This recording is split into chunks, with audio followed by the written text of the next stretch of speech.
नमस्ते फ्रेंड्स, आज हम स्ट्रेप्टोकोकल इन्फेक्शन से रिलेटेड कुछ क्लिनिकल एक्सपीरियंसेस को पढ़ेंगे। तो चलिए स्टार्ट करते हैं।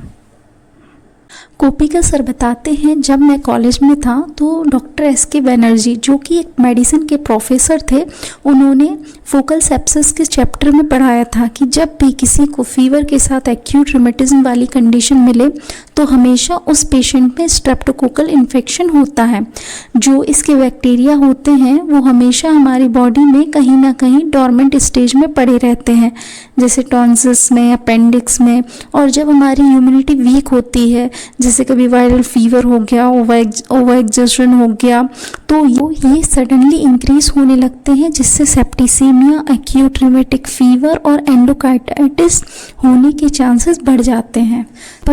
तो चलिए फ्रेंड्स, हम नेक्स्ट एक्सपीरियंस में कुछ नया सीखते हैं। यहाँ पर सर एक केस बताते हैं जिससे उन्होंने कुछ सीखा।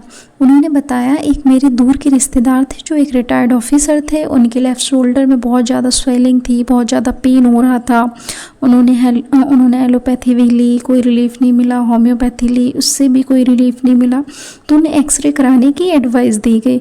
वह अपने पुराने दोस्त के पास गए जो सबसे अच्छे एक्सरे स्पेशलिस्ट थे, लेकिन उन्होंने एक्सरे करने से मना कर दिया। लेकिन एक जॉ का एक्सरे लिया, वहाँ पर उन्होंने देखा कि उनके जो मोलार रूट है उसमें बहुत ज़्यादा पस भरा हुआ था।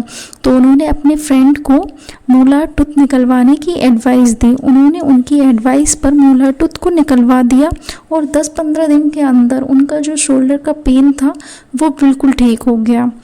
तो चलिए फ्रेंड्स, आगे बढ़ते हैं। कोपिका सर यहाँ पर अपना एक्सपीरियंस बताते हैं कि वे मदुरई में एक कॉन्फ्रेंस अटेंड करने गए थे। तभी उन्हें एक 8 या 10 साल के लड़के को देखने के लिए कहा गया, जिसको एक्यूट रूमेटिक फीवर था। उसका ट्रीटमेंट वहाँ के बेस्ट होम्योपैथ से चल रहा था, लेकिन उसको ज़्यादा कोई रिलीफ नहीं था। तो उन्होंने उसको देखा, उसकी हार्ट बीट सुनी तो 130 to 135 पर मिनट थी। तो ये सब देखकर वो शॉक्ड हो गए।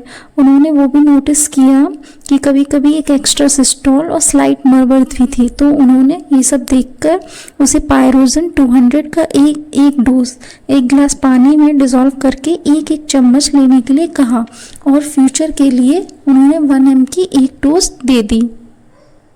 कुछ टाइम हो गया, लेकिन हमें उनसे कोई फॉलोअप नहीं मिला, जैसा कि ज़्यादातर पेशेंट के साथ होता है।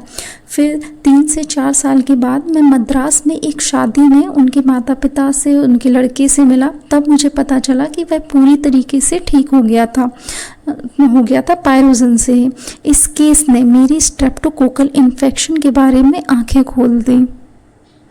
कोपिका सर बताते हैं, फिर मैंने स्ट्रेप्टोकोसिन को हायर पोटेंसी में मंगवाया और मुझे ये कहते हुए खुशी हो रही है कि ये रेमेडी सल्फर, टिबोक्लम, psorinum in group of medicine में सबसे ऊपर है। ये क्रोनिक केसेस को क्योर करने में हेल्प करती है। इसके बिना हम रिपीटेड सेप्टिक टॉन्सिल्स को ठीक नहीं कर सकते। तो फ्रेंड्स, चलिए आज के लिए बस इतना ही। मिलते हैं नेक्स्ट वीडियो में। Thanks for watching.